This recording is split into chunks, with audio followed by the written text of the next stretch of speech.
আসিতেছে প্রথম ছবি। আমার আশা নেই, ভালোবাসা নেই, কোনো স্বপ্ন নেই এই জীবনে।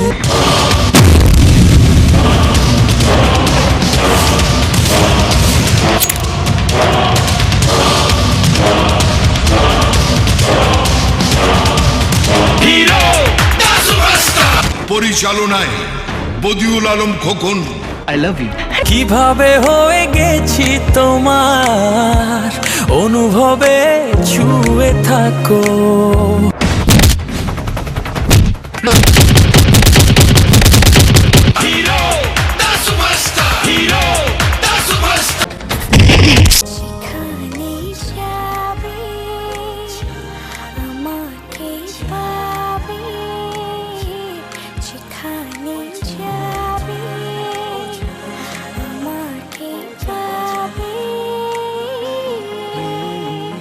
বদিউল আলম খোকন পরিচালিত আসিতেছে